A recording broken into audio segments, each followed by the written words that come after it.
Bien, justo no sé si llegó a escucharse cuando me preguntaste lo de José Hernández, que sí, que era efectivamente el autor del Martín Fierro. Sí, sí, sí, se llega a escuchar. En ese sentido, José Hernández era un hombre que venía del federalismo de Buenos Aires. De hecho, les leí el otro día un fragmento de la carta que le manda a López Jordán cuando se produce el asesinato de Urquiza. Y era un hombre también un hombre que se había formado junto con su hermano Rafael Hernández, ni más ni menos que el primer rector del Colegio Nacional de La Plata. Fue una generación formada en el Colegio de Concepción del Uruguay, es decir, gente que se formó al calor de los conflictos entre Buenos Aires y la Confederación Argentina, y de hecho José Hernández estuvo del lado de la Confederación, tanto en Cepeda como en Pavón, y obviamente en el 80 estuvo a favor del proceso federalizador de Buenos Aires. Una de las mentes más lúcidas que ha tenido la política del siglo XIX, José Hernández, que si uno analiza, el Martín Fierro, más allá de ser un poema telúrico, es decir, la obra cumbre de la literatura gauchesca argentina, es de una fuerte denuncia política también el Martín Fierro, en cuanto a el trato que se le dispensó al gaucho y al indio luego del proceso de Pavón. Y en efecto, muchos de los personajes de Martín Fierro son ni más ni menos que esos viejos gauchos que acompañaron a las viejas montoneras federales, que se terminan incorporando prácticamente como único recurso de subsistencia al ejército de línea que comandará Roca en el 80. Pues ustedes me preguntaron, ¿qué pasaba con el pueblo en el 80? Si bien el pueblo, o hablar de masas populares en el 80 me parece muy apresurado, creo que podemos empezar a hablar de masas populares verdaderamente con el irigoyenismo. Recién, no me cabe ninguna duda que el viejo federalismo popular del interior estaba con el proceso de federalización de Buenos Aires, estaba con Roca en el 80. Y ese viejo gauchaje que había acompañado a los caudillos federales en la resistencia al mitrismo luego de Pavón, los que no fueron masacrados se terminaron incorporando como único medio de subsistencia al ejército de línea, y no es casualidad que hayan sido fervientes militantes de Roca en el 80. El problema será el siguiente, porque pareciera que Roca fuera en el 80 progresista. Y la verdad que Roca de progresista nunca tuvo absolutamente nada. El problema es que frente a los dos proyectos que yo tengo en pugna, o Roca o el mitrismo, y a mí no me cabe ninguna duda que prefiero a Roca. Ahora, el problema es que Roca llegará con una concepción y va a ser el jefe de un sistema político y va a ser la máxima expresión política de una generación que tenía una visión muy particular del país y sobre todo una visión oligárquica de país. Porque si bien Roca tuvo el respaldo del ejército de línea formado por estos viejos gauchos federales, lo cierto es que gobernó para una minoría acomodada. En este sentido, las masas populares recién comenzarán a incorporarse a la política con el irigoyenismo y llegarán a su máxima expresión, obviamente, el 17 de octubre de 1945. Ahora bien, entre la burguesía comercial porteña encarnada por el mitrismo, completamente vinculada a las órdenes extranjeras, y el nacionalismo posible que encarna Roca en el 80, era preferible el proyecto roquista. Era necesario terminar con el mitrismo. Bien, prácticamente lo liquida el mitrismo políticamente hablando. Ahora bien, luego habrá que generar conciencia en las masas populares para formar un movimiento que dé sustento verdaderamente a los intereses populares frente a esta élite política que se encarna en el poder en el 80. Porque ahora, precisamente, tenemos que ver lo que se conoció como la generación del 80. El proceso político que culmina con la federalización de Buenos Aires abre un periodo histórico que se conoce como la generación del 80 o como el orden conservador, que se va a extender durante 36 años. Fíjense el periodo largo de tiempo que va a durar esto. entre precisamente el advenimiento de Roca en el 80 y la llegada del primer presidente elegido por sufragio universal, que será Hipólito Yrigoyen en 1916. Es decir, se abre un periodo de 36 años, que para mí son los años fundamentales porque fueron los que fundaron la Argentina moderna y los que le dieron con las connotaciones que tiene el país hoy. La generación del 80 fue, más allá de la participación popular, sobre todo la que consolidó a una clase económica como dueña de los recursos del país, vinculada al comercio exterior y sobre todo la que moldeó el sistema económico argentino.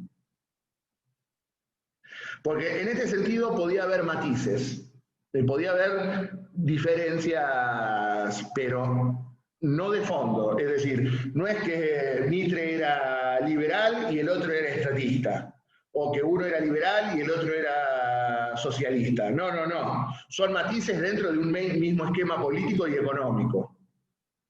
Mitre ya hemos visto lo que es, y Roca lo que pretende, bueno, vamos a consolidar un Estado gendarme. Cuando hablamos de Estado gendarme es un Estado liberal, un Estado de laissez-faire, laissez-passer, es decir, dejar hacer, sobre todo en materia económica, que inserta a la Argentina definitivamente como productora de materias primas, con una relación comercial vinculada específicamente al mercado británico. La diferencia es que Roca encarnó los intereses de las burguesías del interior, mientras que el mitrismo representaba exclusivamente la burguesía porteña. Es decir, en el 80 no hubo un enfrentamiento entre el proletariado y una burguesía. No, no, no. Fueron dos burguesías las que chocan en el 80. Y en este sentido, como les puse hoy, o les puse ayer el otro día, en este sentido, Roca, si bien pertenece a la élite y es cultor del Estado liberal, claramente cree en la acción centralizadora del Estado Nacional. Pues bien, el sistema es de dejar hacer. Las fuerzas productivas están liberadas a la ley del mercado. Ahora, en determinadas circunstancias donde el mercado no alcanza, donde el mercado no llega, Roca cree en la intervención del Estado. En este sentido, muchos hombres del roquismo creían en la intervención estatal en la economía. Y sobre todo, muchos hombres del roquismo también, por ejemplo, creían que determinadas líneas ferroviarias debían estar en manos del Estado. También es cierto que esta clase política que se encarna en el 80 no fue netamente homogénea. En este sentido, tenemos que destacar que claramente todos creían en el liberalismo económico. Pero algunos coincidían que si bien la economía debía ser capitalista y liberal, el Estado debía controlar, más o menos. Otros, directamente todo librado a la ley de oferta y demanda. Vamos a ver que no será lo mismo Roca que su sucesor Juárez Celman. Con Roca hubo un nacionalismo posible. No piensen que estatiza todo, que nacionaliza todo, porque no. Pero algunas cuestiones las pudo tener como resorte estratégico del Estado. Juárez Celman quiso privatizar todo. Dos tipos que vienen del mismo espacio político y no son lo mismo. O, por ejemplo, claramente durante este periodo histórico se va a moldear el Estado, el modelo agroexportador. Sin embargo, hubo voces en pos de la industrialización del país, principalmente en figuras como Eduardo Wilde, como Onésimo Leguizamón, como Carlos Pellegrini, un ferviente defensor del proteccionismo aduanero y de la industria nacional. O lo propio ocurriría con Osvaldo Mañasco. Osvaldo Mañasco, quien fue el ministro de Educación de Roca en su segundo gobierno, allá por 1898-1904, ferviente defensor de los ferrocarriles en manos del Estado. Pero digamos, no era la regla elemental. Esta generación del 80 se caracterizó por ser fuertemente conservadores en lo político, y por haber consolidado una oligarquía en el poder, es decir, una minoría que gobierna en interés propio, ¿no? En el más sentido estricto aristotélico de la oligarquía. con lo cual descreían de la participación popular en la política. Y para esto recurrieron, obviamente, al fraude electoral como herramienta para consolidarse en el poder. Por otro lado, reitero, en la fase económica, defensores a ultranza del liberalismo comercial. Ahora, se podría haber sido liberal, se podría haber fomentado el modelo agroexportador, pero para mí el error garrafal de esta generación será: ¿qué hago yo con la renta agraria diferencial? Pues claramente la Argentina, que todavía no tenía desarrollado su aparato productivo, lógicamente para despegar tenés que empezar por algo. Bueno, lo más fácil que tenemos, lo que nos ha caracterizado, el sector agropecuario, la exportación de carnes y granos. Ahora, la Argentina, por extensión territorial, por condiciones climáticas y por la calidad de sus pasturas, generaba una producción enorme que obtenía unas ganancias exponenciales en materia de comercio exterior. Es lo que Norberto Galazo o Jorge Abelardo Ramos denominan la renta agraria diferencial. Y ahí está el error que tuvo esta burguesía, porque esta burguesía no tuvo conciencia nacional. Porque con esa renta agraria diferencial, si el Estado hubiese tenido un rol preponderante, parte de esa renta se podría haber volcado para industrializar el país. Un mercado agroexportador fuerte que genera ingentes ganancias, que las podríamos haber volcado y aprovechado para desarrollar industrialmente el país. Sin embargo, esa ganancia exponencial no se radicó en el país, no se usó para fomentar la industria y fue utilizada por una oligarquía parasitaria que vivía 6 meses en Francia y 6 meses acá, que se construyó palacetes, pero que nunca tuvo la conciencia nacional y el proyecto nacional de industrializar el país. Ahí es donde radica para mí el error, para otros el acierto, para mí es un error, de esta burguesía. Por otro lado también, lo que caracteriza a esta generación que se inicia en el 80 es su laicismo, es decir, la ruptura de determinadas relaciones con la Iglesia. Y esto se va a ver marcado principalmente con la sanción en el año 1884 de la ley 1420 de educación común, la célebre ley de educación común, obligatoria, gratuita, gradual y laica en los colegios del Estado. Educación primaria obligatoria, gratuita, laica y gradual, es decir, diferenciación en grados de la educación primaria. Con lo cual, se quitaba la educación de manos de la Iglesia y se la colocaba claramente en manos del Estado. Y a esto hay que agregarle algo, que la instrucción religiosa debía darse por ministro autorizado del culto, o antes de clase o después de clase, pero quedaba librado a la voluntad y a la conciencia de cada familia. Yo al pibe lo mando al colegio para que se eduque y para que se instruya. Si le quiero dar educación religiosa, es un problema mío, pero no es obligación del Estado brindar esa educación religiosa. Obviamente esto generó un conflicto muy grande con la Iglesia, como de costumbre oponiéndose a todo lo progresista en este país, a tal punto que llegamos a un enfrentamiento diplomático con Roma. No quiero hablar de Vaticano todavía, porque el Vaticano recién surgiría en 1929 con la firma del Tratado de Letrán, pero lo cierto es que Roca expulsó al nuncio apostólico en la Argentina, es decir, echó al embajador del papado. Luego Roca restablecería las relaciones con Roma en el año 1900, durante su segunda presidencia. Y también durante este periodo se sustrajo la inscripción de los nacimientos y de las defunciones a las iglesias. Se estatizaron los cementerios que estaban en manos de las iglesias y se crean los registros civiles, con lo cual el Estado también tendrá en sus manos la herramienta para tener un control demográfico, qué tenemos, qué no tenemos, quién nace, cuántos nacen y cuántos se mueren. Y esto llegaría a su máxima expresión luego en 1888, ya durante el gobierno del sucesor de Roca, durante la presidencia de Miguel Juárez Celman, cuando se sanciona la ley de matrimonio civil.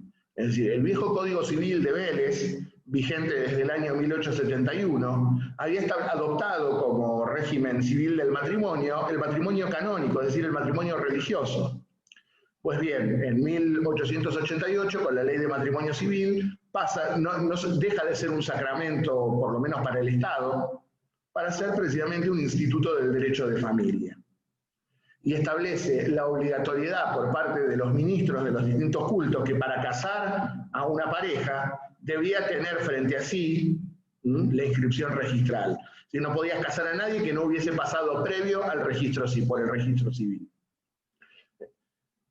No obstante, más allá de que estas leyes fueron laicas, algunos critican a esta generación que no tuvo la voluntad definitiva para romper definitivamente la relación Iglesia-Estado, para separar definitivamente la Iglesia del Estado, como sí ocurrió en ese momento en Uruguay y en México, donde claramente hay un Estado laico.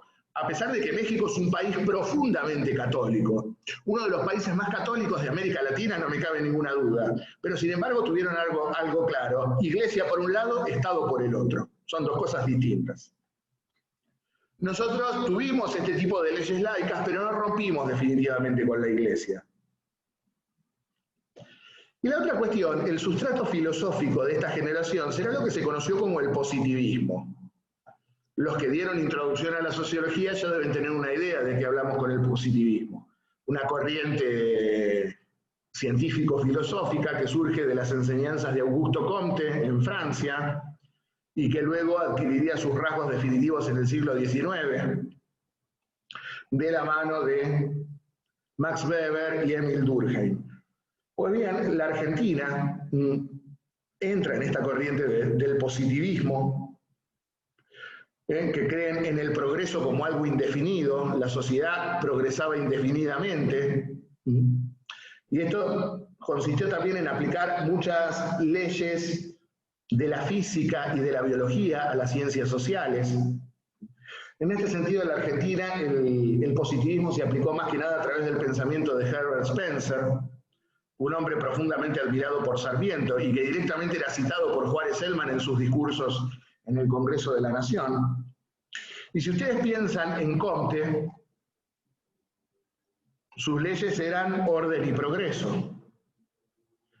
Ese orden y progreso de Comte puede verse reflejado cuando Roca, en su inauguración en el 80, proclama paz y administración. Va de la mano. Este movimiento positivista también tuvo una influencia muy fuerte en Brasil. En efecto, si ustedes ven en el cruceiro de la bandera brasileña, en ese orbe azul que cruza la bandera brasileña, puede verse la frase allí, orden y progreso. Y también fue adoptado este positivismo profundamente en México. En efecto, la Universidad Nacional de La Plata, fundada en sus orígenes como universidad provincial, allá por 1893 precisamente, es tributaria del positivismo. En este sentido, uno de sus principales exponentes fue nada más ni nada menos que don Florentino Ameghino, uno de los más grandes biólogos que tuvo el país, biólogo y antropólogo.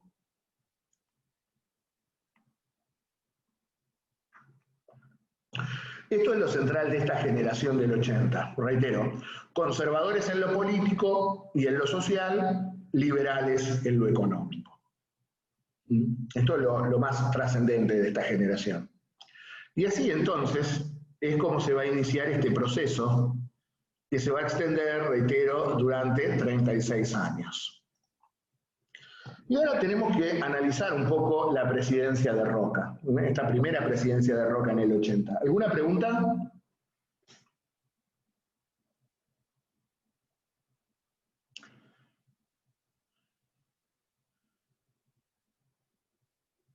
¿Nada?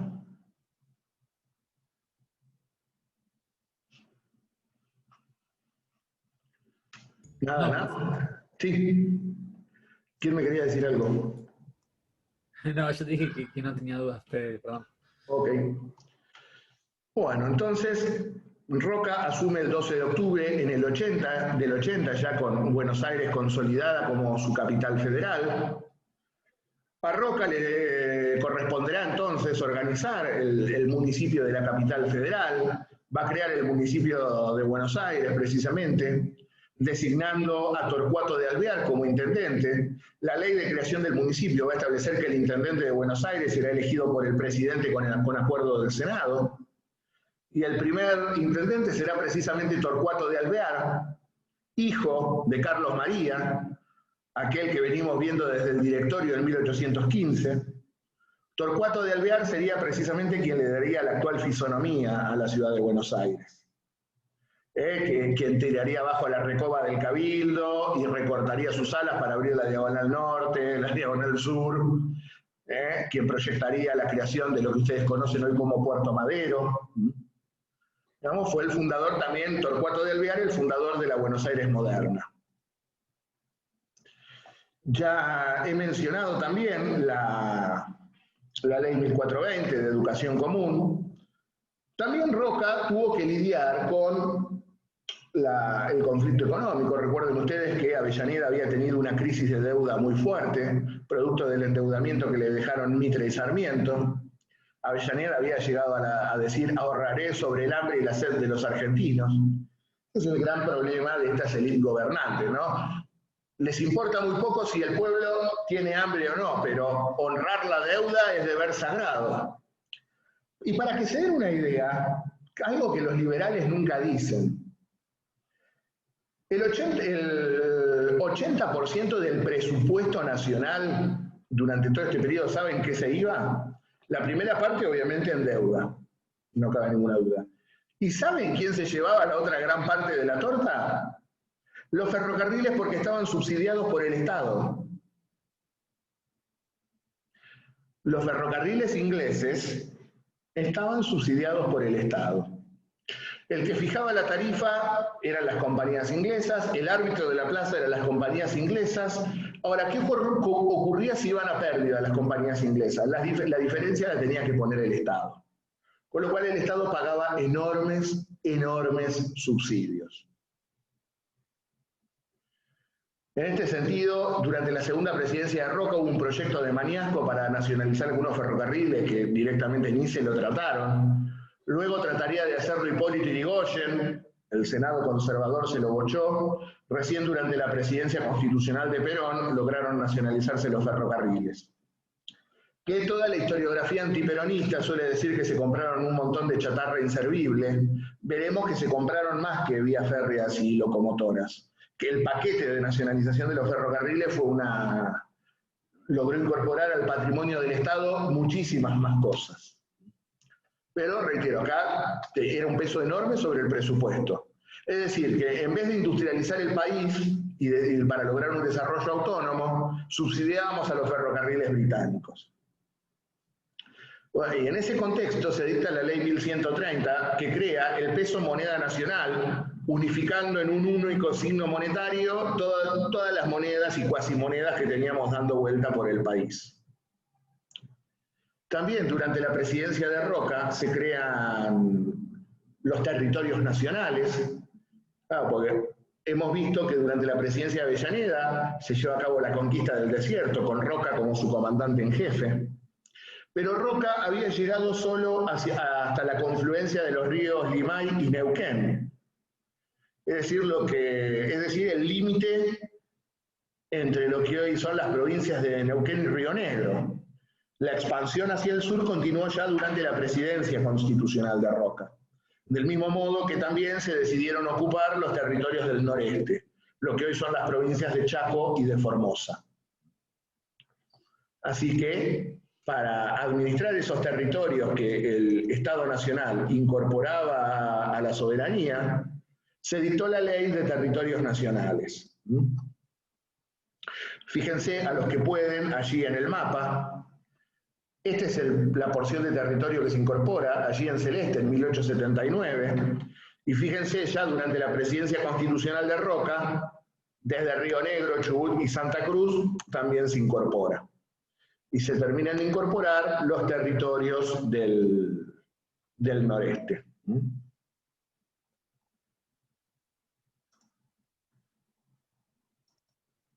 Acá tienen los territorios nacionales.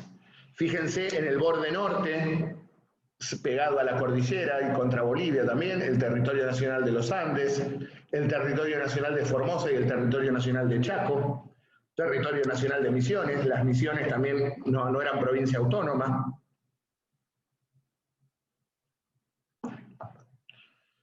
Y también las actuales provincias del sur. Es decir, La Pampa era un territorio nacional, Neuquén un territorio nacional, lo propio Río Negro, Chubut, Santa Cruz y Tierra del Fuego. Con lo cual, las provincias autónomas eran las 14 provincias históricas, el resto se iría incorporando al patrimonio nacional como... Se pueden encontrar, serían administrados por el Estado federal hasta que fueron provincializados en la década del 50. Y el último sería Tierra del Fuego en el año 1991 recién. Ahí me estaban preguntando si estos mapas se pueden encontrar en Google. Sí, están bajados de ahí. Esto es más que nada para ilustrarles a ustedes en qué consistía el territorio nacional en aquel momento. Profe, Sí. ¿y cómo hicieron para poblar todos estos territorios que antes estaban por los indígenas y los habían matado? Se generaron latifundios que fueron explotados por distintas familias que se adueñaron prácticamente de todo. Porque luego de la conquista del desierto vino el reparto de tierras. Y esto fue repartido entre 4 o 5 familias y capitalistas británicos. Esto está brillantemente explicado en la obra La Patagonia Rebelde de Osvaldo Bayer, un clásico, que luego fue llevado al cine en un film de Héctor Olivera, prohibido durante la dictadura militar y que volvió a reproducirse en los cines argentinos luego del retorno a la democracia. Vamos a ver que, por ejemplo, en el sur había 3 familias que gobernaban, que tenían prácticamente todo, que estaban todas casadas entre ellas. E incluso los campos arrancaban en Argentina con la cordillera en el medio y terminaban en Chile, es decir, no les importaba nada. Y por ejemplo hay 3 familias muy puntuales, los Menéndez, los Brown y los Beatty, que se casaron todos entre ellos. Los Brown Menéndez, los Menéndez Brown, los Brown Betty, los Menéndez Betty, los Betty Menéndez. Para que se den una idea, uno de estos, los Brown, son los fundadores del mercado La Anónima, de la red de supermercados del sur. Uno de sus herederos, secretario de Comercio Interior durante la presidencia de Macri. E incluso el jefe de gabinete de Macri, Marcos Peña, es descendiente de los Brown también, Marcos Peña Brown. Los dueños de la Argentina, como se los llamó en algún momento.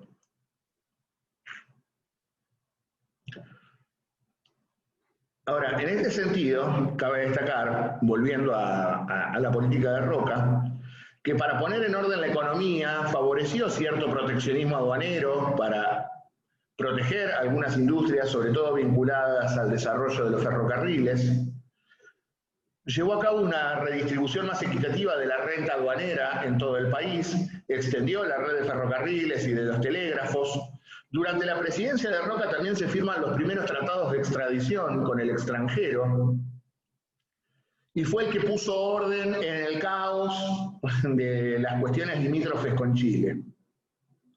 En efecto, muchos historiadores, por ejemplo Rosendo Fraga, uno de ellos, sostiene que la conquista del desierto era necesaria también para ejercer efectiva soberanía sobre los territorios del sur, puesto que Chile tenía claras apetencias territoriales sobre la Patagonia argentina. Y algunos sostienen que si no se hubiese llevado a cabo la conquista del desierto, Chile hubiese avanzado más de lo que avanzó. En este sentido, quien logró los primeros acuerdos limítrofes con Chile fue precisamente el gobierno de Roca, estableciendo como límite las altas cumbres divisorias de aguas. ¿Qué significa esto? Las cumbres más altas son por donde pasa el hito limítrofe. Si la pendiente es hacia el Pacífico, pertenece a Chile; si la pendiente es hacia el Atlántico, pertenece a la Argentina. Este fue el primer arreglo limítrofe con Chile.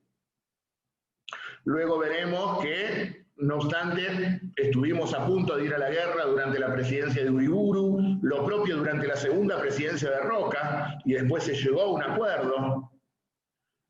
Y hemos estado discutiendo prácticamente hasta 1991 los límites con Chile. Y en efecto están las célebres chicanas, que los chilenos en las escuelas te dibujan los mapas con algunas provincias argentinas como territorio chileno. Nosotros que dibujamos la Antártida y decimos, no, la Antártida chilena es nuestra. Si seguimos con todas esas chicanas va a ser difícil llegar a un arreglo algún día. Pero es cierto que el Estado debía ejercer autoridad y soberanía sobre estos grandes territorios. Quizás considero que el método fue el equivocado. El único que supo negociar históricamente con los pueblos originarios fue Rosas. Después, todos los demás llevaron a cabo políticas cerradas hasta llegar al punto del genocidio roquista, sin duda. Además, usted dijo que Rosas también, en lo que fue la expedición al desierto, hizo una vacunación y todo. Claro, los vacunó contra la viruela, llegó a un acuerdo para el aprovisionamiento, incorporó a algunos habitantes de las tribus aborígenes al ejército de Buenos Aires, con rangos militares inclusive. Fue una política más de integración y de convivencia pacífica. Después vinieron Mitre, Sarmiento y Roca y arrasaron con todo lo que había.